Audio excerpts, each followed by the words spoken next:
हम लोग का जो है छठा पाठ है। ठीक है, तो चलो पहला क्वेश्चन को देखते हैं। पहला क्वेश्चन है, भगवान बुद्ध को ज्ञान की प्राप्ति कहाँ हुई थी?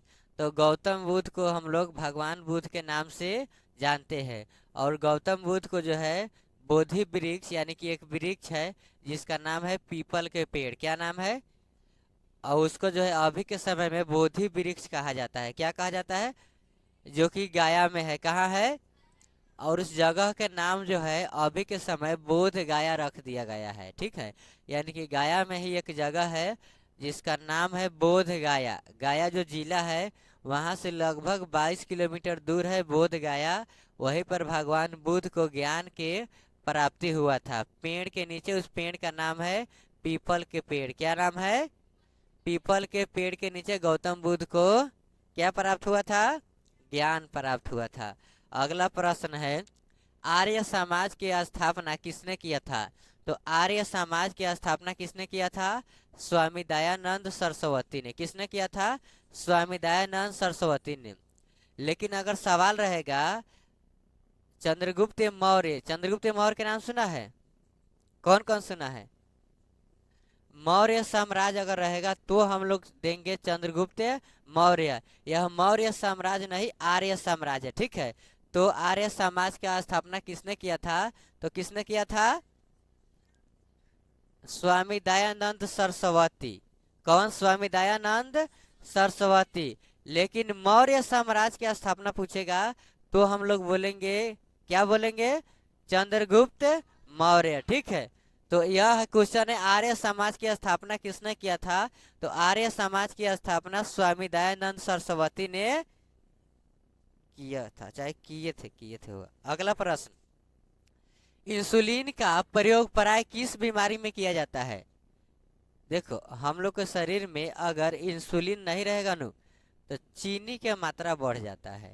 कहने का मतलब इंसुलिन जो होता है चीनी को कंट्रोल करके रखता है आदमी के शरीर में। यानी कि जो भी वस्तु हम लोग खाते हैं, भात हो चाहे कोई भी वस्तु हो, उसमें जो है नु शुगर यानी कि चीनी की मात्रा रहता है। ठीक है, और इसी को कम कौन करता है? तो इंसुलिन कम करता है। अगर हम लोग के शरीर में इंसुलिन की कमी होता है तो मधुमेह, जिसको हम लोग शुगर बोलते हैं, या फिर कोई कोई चीनिया बीमारी बोलता है, तो वही बीमारी हम लोग को हो जाता है। इंसुलिन के कमी से कौन सा रोग होता है? तो मधुमेह होता है। कौन सा रोग होता है? मधुमेह, जिसको हम लोग अपना भाषा में शुगर के बीमारी भी कहते हैं। शुगर या फिर चीनी। ठीक है, तो चीनी कहा जाता है। अगला प्रश्न है, कौन सा विटामिन आंवले में प्रचुर मात्रा में पाया जाता है? आंवला में बहुत सारा विटामिन रहता है, विटामिन ए भी रहता है। लेकिन प्रचुर का मतलब क्या होता है?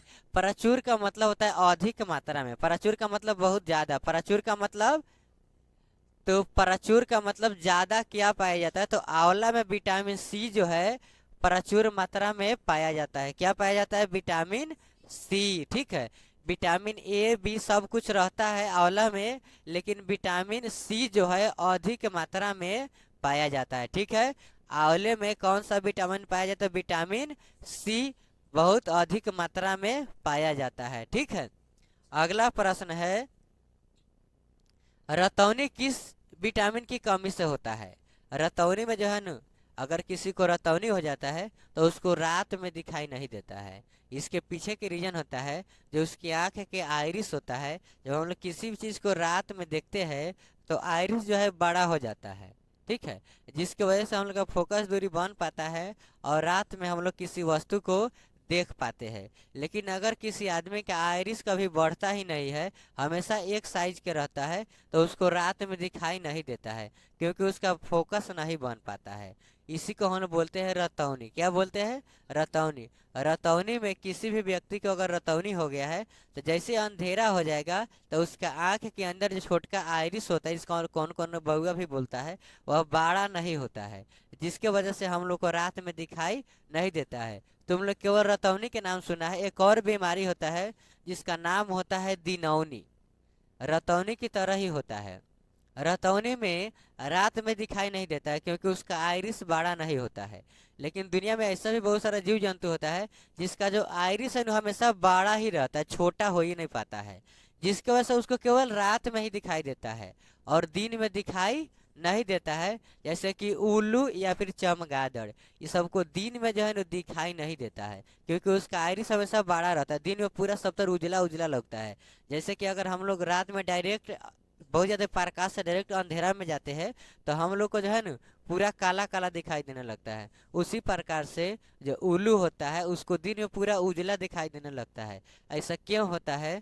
क्योंकि उस सब का आइरिस जो है ना छोटा नहीं हो पाता, हमेशा बड़ा ही रहता है। मानव में ऐसा बीमारी नहीं मिलता है, ठीक है। मानव में केवल रतौनी होता है, मानव में दिनौनी नहीं होता है, लेकिन दूसरे जीव जंतु में जैसे कि उल्लू या चमगादड़ में उस सबको दिनौनी होता है, केवल दिन में वो सब देख ही नहीं पाता है, केवल रात में ही देखता है, ठीक है। रतौनी किस विटामिन के कमी से होता है? तो विटामिन ए के कमी से रतौनी होता है। कौन के? विटामिन ए के कमी से रतौनी होता है। और रतौनी को ठीक कैसे किया जा सकता है? तो अधिक मात्रा में हम लोग को साग सब्जी को खाना चाहिए और गाजर को भी खाना चाहिए। गाजर में विटामिन ए होता है और साग में भी विटामिन ए होता है, ठीक है। अगले प्रश्न को हम लोग देखेंगे। अगला प्रश्न है, मछली किसकी सहायता से सांस लेती है? तो जो मछली जो होती है गलफड़ा से सांस लेती है। कथी से? गलफड़ा से, जिसको हम लोग गिल्स भी कहते हैं। मानव जो है फेफड़ा के सहायता से सांस लेता है, क्योंकि मानव पानी के अंदर सांस नहीं ले सकता है, लेकिन मछली जो होता है पानी के अंदर से सांस लेती है। और उसके साइड में गिल्स होता है। क्या होता है?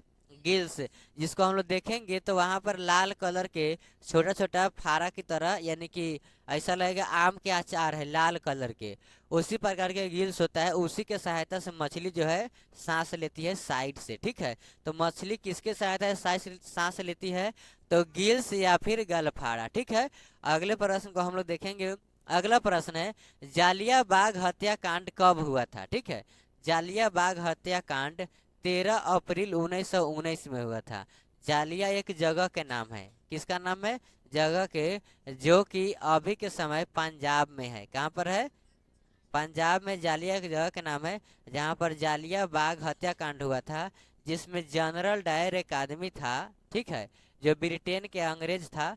वह जो है गोली चलाने का आदेश दिया था और बहुत सारा आदमी को मार दिया गया था। जालिया जो जगह है, वो बाग है, वहाँ पर मेला लगा हुआ था। और उसी में कुछ आदमी सब जो है अंग्रेज के विरुद्ध में प्लान बना रहा था।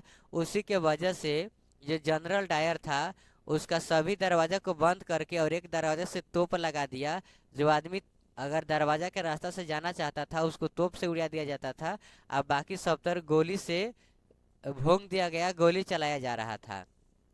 और कुछ व्यक्ति जो है अपना जान को बचाने के लिए वहां पर एक इनार था, जिसको हम लोग कुआं बोलते हैं, उसी कुआं में कूदने लगा और उसमें बहुत सारा आदमी कूदने लगा, जिसके वजह से जो कुआं था उसमें बहुत सारा आदमी कूद गया। जो नीचे था वह दब के मर गया और जो ऊपर था वह गोली से मर गया और उसमें कोई भी व्यक्ति नहीं बच पाया, ठीक है। तो जालिया बाग हत्याकांड कब हुआ था? तो 13 अप्रैल 1919 ईस्वी को। कब हुआ था? 13 अप्रैल 1919 ईस्वी को, ठीक है। गोली कौन चलवाया था? General Dyer. कौन चलवाया था? अगला प्रश्न है, 1857 ईस्वी के विद्रोह में किसने अपना बलिदान सबसे पहले दिया था? तो मंगल पांडे। किसने दिया था? मंगल पांडे। 1857 का जो विद्रोह हुआ था उसमें बहुत सारा क्रांतिकारी जो है अपना अपना योगदान दिए थे, लेकिन मंगल पांडे जो है सबसे पहले अपना बलिदान दिए हुए थे, ठीक है। अगले प्रश्न को देखते हैं हम लोग। अगला प्रश्न है, वास्को डी गामा भारत कब आया? वास्को डी गामा 1498 ईस्वी में भारत में आया हुआ था। उससे पहले एक पुर्तगाली यात्री भारत में आने का कोशिश किया था, जिसका नाम था कोलंबस, लेकिन वह गलती से कहाँ चल गया? अमेरिका। 1492 ईस्वी में कोलंबस जो है गलती से अमेरिका के खोज कर दिया, ठीक है। और वास्को डी गामा वो भी पुर्तगाली ही था। वास्को डी गामा 1498 ईस्वी में भारत के खोज किया हुआ था। कब? 1498 ईस्वी में, ठीक है। समुद्री मार्ग के खोज किया था, यानी कि समुद्री रास्ता के खोज किया था। अगला प्रश्न है, हवा महल कहाँ है? तो हवा महल कहाँ है? जयपुर में है। कहाँ है? जयपुर में है। और महलों का शहर किसे कहा जाता है? तो महलों का शहर किसे कहा जाता है? कोलकाता को महलों का शहर कहा जाता है। और हवा महल जयपुर में, जो कि राजस्थान में कहाँ है। और गुलाबों का शहर भी जयपुर को ही कहा जाता है। ठीक है।